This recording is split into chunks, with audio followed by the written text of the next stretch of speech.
6 years after my younger brother and my fiancé passed away, I picked out a grave for myself. Before my final visit to their graves, my mother suddenly said, "Miles, you don't have to go this year." The truth is that they never died. I was startled for a moment before the two of them walked right out of my brother's room. My brother Sean put on a teasing smile as he draped an arm around the woman beside him. "I won the bet. I told you my brother would never figure it out. Who's going to be on top tonight, huh, Vera?" My so-called late fiancé, who used to cry whenever she saw me suffer even the slightest grievance, looked at me with open disdain. "He's just too stupid. We've been living next door this entire time, yet he never noticed." It was only then that I realized my mother forbade me from entering Sean's room. Not because it would make her grieve her son again, but because it was directly connected to the house next door. I was truly too foolish. Right up until a month before my death, I was still thinking about visiting their graves. "Why did you do this?" I suppressed the trembling in my body, asking Vera with red-rimmed eyes. After so many years, she was no longer gentle and sweet. Her gaze was cold and detached.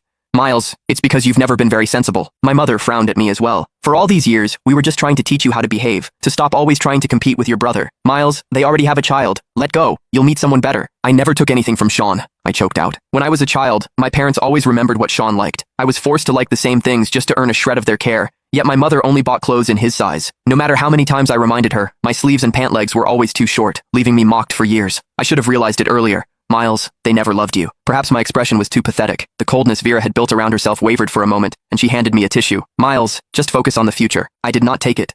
Sean put on a guilty act beside her. "Miles, I'm sorry. Vera and I haven't registered our marriage yet. I'll give her back to you." Suddenly, my mother raised her hand and slapped me. Hot pain flared across my face. I looked at her in disbelief, her voice cutting through the air.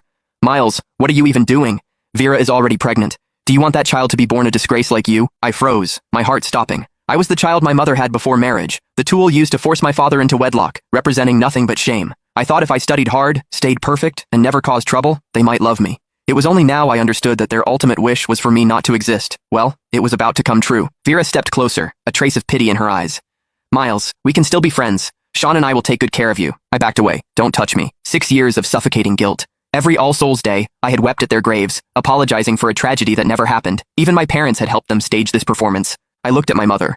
"The room you said I wasn't allowed to enter because it would be too painful. It connects directly to the house next door, doesn't it?" My mother's eyes flickered, but she nodded stiffly. "So what if it is? We did it so you could let go completely and live your life properly." "Live my life properly?" I let out a cold, sorrowful laugh. "You watched me live in guilt and longing while they lived happily next door. Is that what you call doing something for me?" "Miles, watch your words." My father finally came out of the study, his brows tightly furrowed. "They were in love. They only faked their death so you wouldn't be hurt.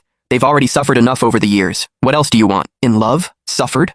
The words pierced straight through my chest. At that moment, a notification popped up on my phone. My cemetery reservation was confirmed. I took off the ring I had recovered years ago from the rescue operation, placed it on the table, and said calmly, "I'm done here." The next day,